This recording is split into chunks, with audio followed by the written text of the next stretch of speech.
Okay, so with respect to liability, okay, if with security, okay, meaning such liability has an attached asset, okay, say for example, if the asset such as land is greater than, no, the fair value is greater than the liability, then the said liability is fully secured liability, okay? But if the fair value of asset attached to the said liability is less than, okay, the liability, we have here partially secured liability, okay? But if the liability is without any security, okay, attached to it, then the said liability is unsecured liability, okay? So if with security, secured partially or secured fully, okay? But if without security, unsecured,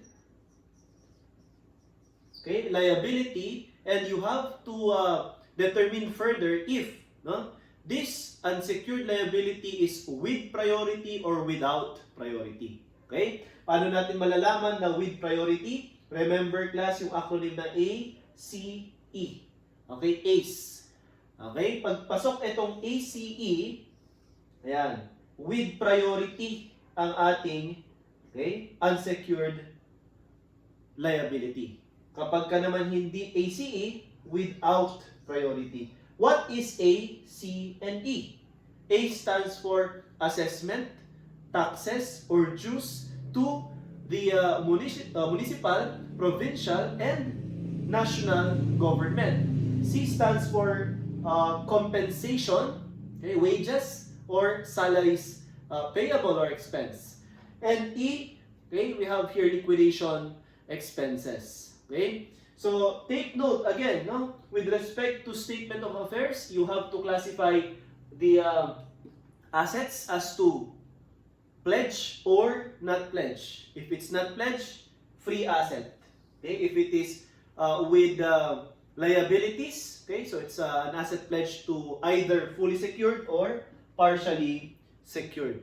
Okay? But with respect to liability, with security or without security. Now, let me at this point discuss, okay, the format, no? Format in computing for the estimated deficiency to unsecured creditors. So magsimula kayo class doon sa tinatawag nating asset pledge, okay? Asset pledge to fully secured liability. This asset pledge, okay, ay kailangan mong bawasan ng fair value ng fully secured liability or kung yung, okay, creditors na naniningil, okay, ng pinautang nila at may attached na asset doon sa kanilang pinautang and the value is higher than, okay, the said liability. So, ibig sabihin, may excess. Okay? At itong excess na ito will be treated as FA. No? Ano tong FA? Free asset. Okay? Tapos, dadagdagan mo class ng asset, okay, not pledge, A and P. Ibig sabihin, ito po yung additional na free asset, okay, at pwedeng i-distribute, no, sa mga creditors. So pag in-add natin ito, excess plus asset not pledge, we have here the TFA or the total free asset. Okay, available for distribution sa lahat ng creditors.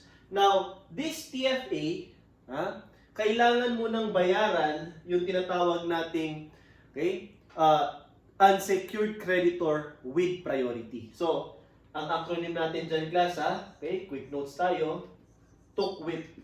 Ayan, TUCWIP, no? Total unsecured creditor with priority. At again, ang ating acronym dito ay ACE. Okay? We have assessment, taxes, dues, okay, to again, national, provincial, or municipal government.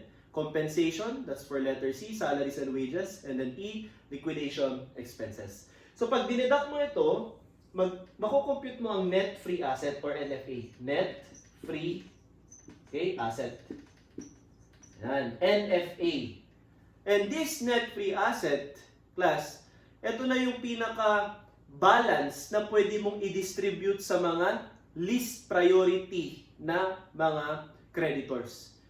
Known as, okay, unsecured creditor without priority. So, ang acronym natin dyan ay TUCWOP. Okay, TUCWOP. Okay, total unsecured creditor without priority. Okay? So, pag dineduct mo naman itong unsecured creditor without priority from net free asset, negative po ito. No? Ito po ay dapat negative para ma-present natin, okay, sa korte na tayo po ay bankrupt talaga, no? Insolvent. Because we have estimated deficiency to unsecured creditors. Hindi natin mababayaran lahat ng creditors natin. Otherwise, kung positive yan, nag-estimate ka na wala palang deficiency, hindi papayagan yung, okay, bankruptcy ninyo. Okay, so ngayon, paano kinompute itong total unsecured creditor without priority? Then, kung nagsimula tayo sa asset pledge, okay, to fully secured, sa pangalawa naman, we have here partially secured liability minus asset pledge, okay, to partially secured liability. Ibig sabihin, kaya nga siya partially secured kasi hindi sapat yung asset na naka-attach sa kanya. Okay? So, merong excess din. May sobrang credit or liability na unpaid. Ayan. Tapos, dadagdagan mo naman ng unsecured credit or creditors without priority. So, pag sinabi nating unsecured without priority, basta't walang naka-attach, okay, na asset, at number 2, hindi siya ACE. Okay? Walang naka-attach na asset, okay, walang security attached to it, at hindi siya assessment, taxes, dues, compensation, and liquidation expenses. So ngayon, pag in-add natin ito, we have here total unsecured creditor without priority. At ito po yun. Yan. Ito na po yung, okay, i-deduct sa net free asset to get the so-called EDUC. Okay? Now, hindi pa nagtatapos dyan, class, no? Itong net free asset, i-extend mo. Itong total unsecured creditor, i-extend mo rin. Okay? Tapos, i-divide mo silang dalawa. So, yung amount dito, NFA minus TUCWIP, or rather TUCWOP, is equal to EDUC, no? This time, i-divide mo. So, pag dinivide mo naman ang net free asset by total unsecured creditor without priority, ito po ang tinatawag nating estimated recovery percentage. Ibig sabihin, sa bawat piso na net free asset, okay, magkano or ilang percent ang masisingil ng mga unsecured creditor without priority. Okay? So definitely, hindi po yan 100%. Always, no? Less than 100%. Kasi nga, may deficiency. Okay? Pero kapag fully secured liabilities, always 100% kasi fully mababayaran sila. Secured po sila. Yung TUCWIP naman, as a rule, 100%. Okay? As a rule. Kasi nga, okay, sila yung may priority in payment after fully secured. Okay? At dito naman sa partially secured liability, always din na less than 100% kasi nga may portion na meron silang tatanggapin pero hindi buo. So tandaan, class, ha, pag fully secured, buong buo ibibigay sa'yo. Okay? Kapag ka naman unsecured with priority, okay, walang pinangako sa'yo na tatanggapin mo, pero okay, kung meron mang natitira, ikaw ang mauuna. Ayan. Pero kapag partially secured liability, nangako na meron kang tatanggapin, pero siguradong kulang yon. Okay? May ibinigay, ngunit kulang. At sa huli, this is the least in priority. Unsecured na nga, wala pang priority. Wala nang pinangako sa kanya, at hindi pa siya ang uunahin. Okay, so take note of these different kinds of creditors. No? Alin ka ba dyan? Okay? So, pwede kasi class ng tanungin sa inyo ay percentage, ERP. No? What I am driving at class is, pwede ang tanungin, what is the ERP for fully secured? O, ang sagot agad, 100%. What is the ERP for partially secured? Ang sagot agad dito is less than 100. Kaya i-compute mo. Sir, paano i-compute? E din gawin mo class, itong excess na ito, i-multiply mo ang ERP. No? So, ayan. Ito yung excess. Tapos, i-add mo itong security na binigay sa'yo. Tsaka mo, i-divide dito sa dapat mong makolek. Okay? So, later, okay, we will discuss further this concept by solving problem. Okay? Kapag ka naman unsecured creditor without priority, wala ka na i-compute kasi nga, siya ang una mong makukuha na ERP. No? Yung unsecured creditor without priority. Okay? So, this is for statement of affairs. Okay, now, how about statement of deficiency? So, ano naman ang notes natin, no? Sa statement of deficiency. Again, the amount of deficiency to be computed in statement of affairs is always equal to the loss absorbed by unsecured creditor to be computed in statement of deficiency. So kapag soft D, okay, soft D, ito lang tandaan nyo class, no? T-account lang tayo dyan. Okay? The normal balance, so ganito muna. Soft D stands for statement of deficiency. Okay? Tapos tandaan nyo, difference. Okay? Difference or change. Ibig sabihin, fair value minus book value. Okay? Ang tanong, yung asset ba nag-increase? Okay? Nag-increase ba yung asset or nag-decrease yung asset? Pag nag-increase ang asset, gusto mo ba yon? Yes, nagkaka-gain ka. So, kapag nag-increase ang asset, ayan, dito sa credit yon kasi the normal balance of gain ay credit. Pag nag-decrease ang asset, okay, pwedeng yung value niya from book, okay, bumagsak, fair value, so pwedeng may write down, okay, pwedeng may bad debt, di ba, write off, etc. So, the effect now, okay, this is decrease, okay, palitan natin to, magkakaroon ka naman ng loss, no, loss. So, the normal balance of loss again is debit. Ayan. With respect to liability, pag nag-increase naman ang liability, of course, sa debit mo naman siya ipapasok. At kapag nagdi-decrease ang liability, sa credit naman kasi nakakatipid ka. Okay? So, ayan.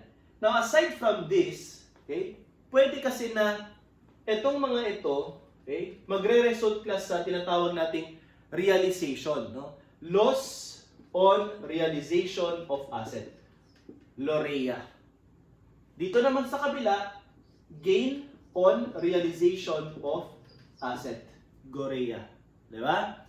So, kapag kanineto natin yan, pag inad natin itong dalawa, ito yung tinatawag nating estimated gross loss. Egg loss. Okay? Dito naman, ito naman yung estimated gross gain. Okay? Egg gain. Okay? Normally, so ito corporate liquidation, quick notes ito. Normally, ang ini-estimate natin at ang result ay net loss. Okay? Pero pwedeng tanungin magkano ang estimated gross gain meron. Kapag nag-i-increase ang asset or nag-decrease ang liability from book to fair, may gross gain ka. Pero pag binangga mo siya doon sa loss, normally class, ang result ay yan, net loss. Okay? So meron ka ditong net loss. Yan. Now, ang tanong, sino ba ang mag-a-absorb ng loss na yan? Okay? Class, take note. Ang unang mag-a-absorb ng loss ay yung walang makokolekta or yung huling makakatanggap dahil sa liquidation. Sino ba ang huling nakakatanggap kapag nagli-liquidate? Hindi ba yung mga may-ari? Kagaya sa partnership, bago ka mag-distribute ng CAFD, kailangan mo munang bayaran ang liability. Diba? So, ibig sabihin, itong net loss na ito, okay, ang unang mag-a-absorb niyan, acronym, gamitin natin ang loss absorbed by the stockholders, LABS. Diba? Labs. And these loss absorbed by the stockholders ay composed of the following. Yan. Common stock at par, peak, okay, in excess of par. Then, instead na RE na positive, ito ay negative RE, which is a deficit. Diba? So, ganyan. So, meron kang loss absorbed by the stockholders. At yung natitira, okay, so itong net loss na ito, i-absorb muna ng stockholder. Kung meron pang natitira, ito naman yung mga loss na i-absorb, okay, by the unsecured creditors. Yung mga creditor na walang nakasecure na asset at hindi in priority. Hindi sila yung napromisan na tatanggap. Pangalawa, since walang naka-attach na asset doon sa kanilang kiniklaim, okay, na liability, ay hindi rin sila part ng ACE. Kaya class, later, i-discuss natin further and will illustrate, okay, the concept that soft D loss absorbed by unsecured creditor is always equal to SOFA estimated deficiency to unsecured creditor or EDUC. Okay?